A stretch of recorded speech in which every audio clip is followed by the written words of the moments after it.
morning, y'all. You know, I was just thinking, how often is it that you hear a video that's like 5 to 7 minutes long that is truly moving and something you go back and listen to over and over and over again and you share with other people? This is that type of video right here. This is a legacy video I wanted to pass on to y'all because there was a situation with me and another dad that if America did this, y'all, it would change the whole world, I promise you. First off, I want to mention our sponsor. If you've ever thought about gold, Allegiance Gold has got everything for you. You got silver, you got gold, I got food and ammo.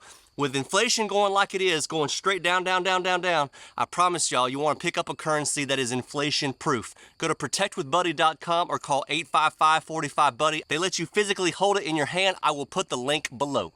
Top of the morning, you 1.1 million subscribers with testicular fortitude. You're looking great. Crack a virtual beer with me if you got one.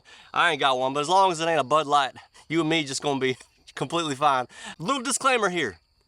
Liberals, hookers, scumbags ain't gonna like this video whatsoever because this video involves moral fabric. This video involves godly instruction. Okay, it's one of the coolest stories I've ever told, and I really do hope that it triggers hundreds of thousands of teens and moms and dads to carry on the spirit of the dad I'm talking about in this video, okay? Gotta be careful here how I tell this story, but it was a long, long time ago, and so I know it's long since passed. And the kid doesn't even go to my son's school, but it goes like this. I'm riding in the truck with my son, and all of a sudden he gets a very tense text message from a girl, which doesn't happen that often. He's such an easygoing kid. I never heard him say anything about, bad about anybody. So he gets this tense text message from a girl. What happened was something got copied and pasted that was not derogatory whatsoever, but it just wasn't a good light between him and a buddy. Now, the buddy went and copied and pasted what my son said to the girl. You can imagine the little problem that we got going on here. Confidence was broken. The girl blew up because she got her feelings hurt, and rightfully so. I got 5 nieces. I understand that. They got feelings, and they don't ever want to be painted in a bad light or anything like that.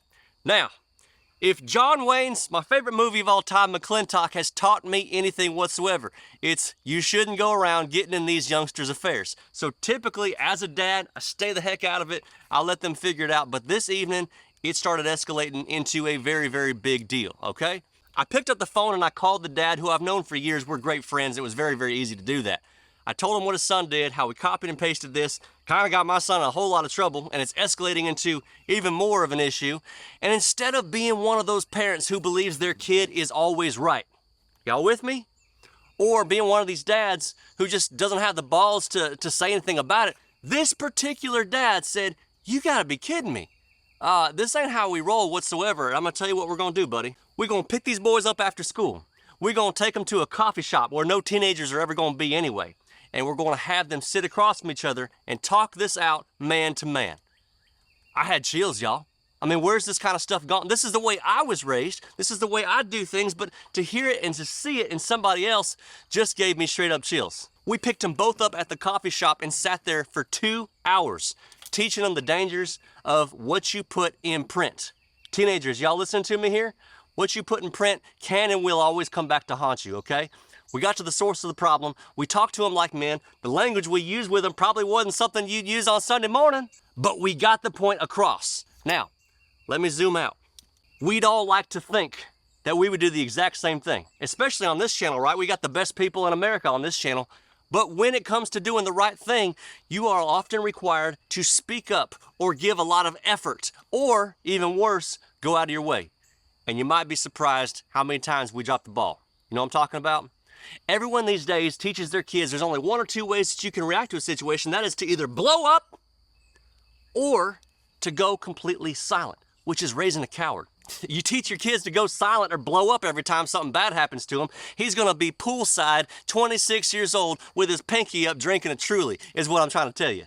There's something about having to look your buddy straight in the eye at 14 years old to tell him you screwed up and to tell him that kind of dumbassery ain't ever gonna happen for the all foreseeable future because the guidelines and standards between you and your buddy have now been drawn. I'm gonna tell y'all something. I freaking love the kids that go to school with my kids. We have them over our house daily. It is literally a revolving door at my place. And part of my ministry is pouring into these teenagers and showing them that I give a damn about their lives, about their interest, about keeping up with who they're even dating. I don't care, but it's, fun stuff to pick at them with and to mention every time in conversation. What could have ruined this friendship that I was talking about turned into a closer bond with these two boys and a closer trust. And y'all, some things are worth fighting for. Amen? So I'm talking to the teens that are watching this channel. Own up to your screw-ups and do it face to face. I don't care if you got a yellow stream running down your left leg and you're so nervous about it because it's so brutally awkward. Do it. I want to raise kids that are strong, direct, and kind. Those three right there, strong, direct, and kind. And when all their peers are in a very awkward situation, I want my boys to walk right into the burning building like a firefighter would. No panic, because he's been trained for this. So do what this dad did. Find those moments in your life and carry this spirit on. Pass this video on, because this is how, if all the parents just acted like this and stopped telling their kids to blow up or go silent, we would have a much better world. I tell you all the time, I have 2 million followers in total, but I've got about 6 real friends. Do the math, okay? It's pretty dadgum rare. When you find those people, keep them, hold them close, and treat them right. God bless y'all. Be good.